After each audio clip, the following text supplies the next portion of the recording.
What's going on, guys? Welcome to Barrookie. In today's video I want to talk about muscle imbalances. In this video we're going to divide it in three main parts. The first one, I'm going to talk about what muscle imbalances are. In the second part we're going to talk about how they occur, and in the third part we're going to talk about how we can combat them and how can we get rid of them for good. So let's get do it.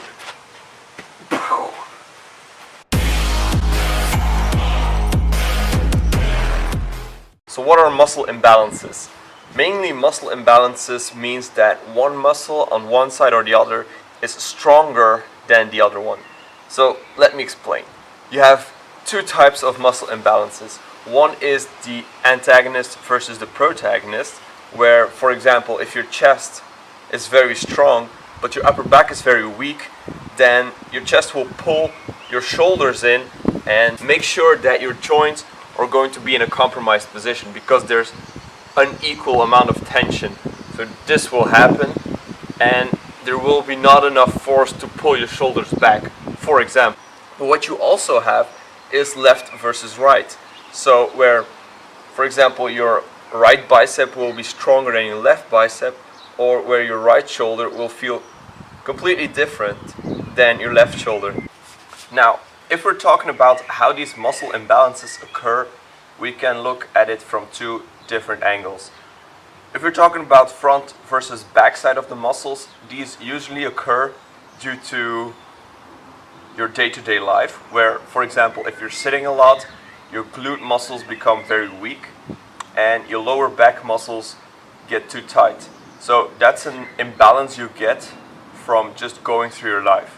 On the other side, if you're working out in the gym and you're only training your beach muscles, meaning your abs and your chest and your biceps, the muscles in the back, like the upper back and the lower back, will get very weak in comparison to the muscles in the front, which will hurt you in the long run because there is no balance in your body. On the other hand, if we're talking about left versus right, it's almost inevitable to have some muscle imbalances there because we always have a dominant side. Well, most of us have a dominant side.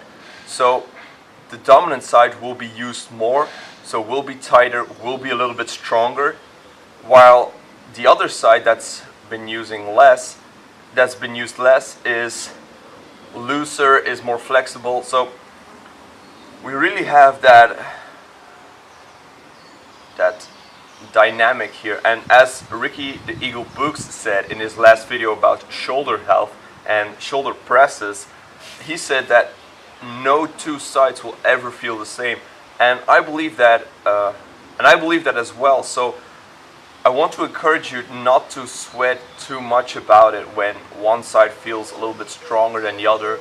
It's completely normal. Or when a side feels different in a range of motion than the other side, it's completely normal, because you can't expect after years of having your one dominant hand and using that more that the two sides will feel completely the same. So it's somewhat inevitable, but it doesn't mean that we can work with it, work around it, and try to improve on it. So that's what brings us to part 3. Alright, if we're going to talk about treating muscle imbalances, especially front versus back, what you can do is make sure there is a balance between your pushing and your pulling exercises. It comes from pull-ups versus push-ups, but also from deadlifts versus squats. So your hamstrings and your hamstrings and your quadriceps are the same amount. So your hamstrings and your quadriceps have the same amount of strength, but also your chest versus your upper back and your abs versus your lower back. So everything is nice and stable. If you're talking left versus right, what you can do, and if it's a very pronounced muscle imbalance, you can work one side a little bit more than the other side. But what I recommend is that you really look at your day-to-day life and see where you find those muscle imbalances. For example, for me, when I'm using the computer, and I use my mouse in the right hand, I tend to shift my weight to the left. So that causes my lats to tighten to the right side, and it causes an imbalance there. So what I do for combating that is just putting my mouse to the left hand. All right, it's a little bit difficult in the beginning because you have to like rewire your complete brain to use your mouse, and you will be slower at first, but once you get the hang of it, you really feel that you're fighting that imbalance. On the other hand, when people standing, they usually, and I had this too, lean into one hip. So one hip gets really stretched out because you're leaning into it all the time, but the other hip gets very tight because it's always cramped up. And by just shifting your weight to the other side, you can really feel that you have a nice stretch. But what's better is to just take a stable stance and just to distribute your weight over both feet, which is ideal actually, and you also stand more confident in front of people, which is another added bonus.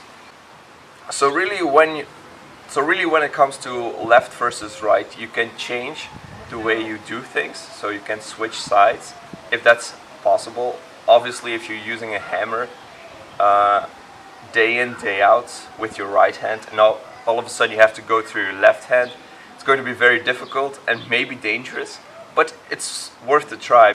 Right, let's go to the gym.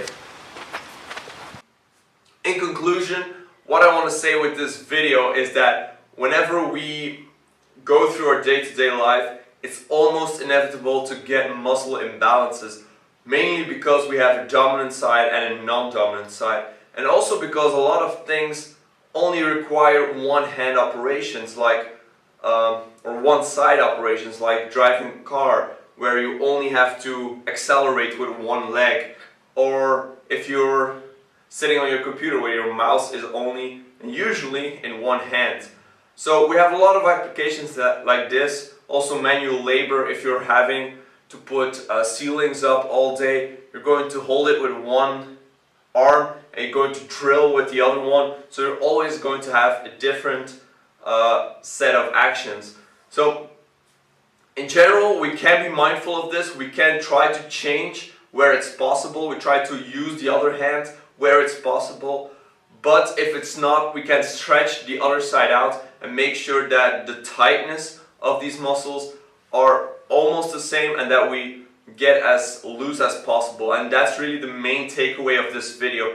It's these small things, but they can help you a lot if you're dealing with muscle imbalances.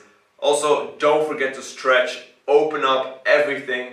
If you want some stretches, let me know in the comments down below. I'll make a video about it. So, I hope you liked this video. If you did, please hit that like button. If you didn't, let me know in the comments down below. And I'll be seeing you all in the next one. Oh, and don't forget to subscribe. Peace!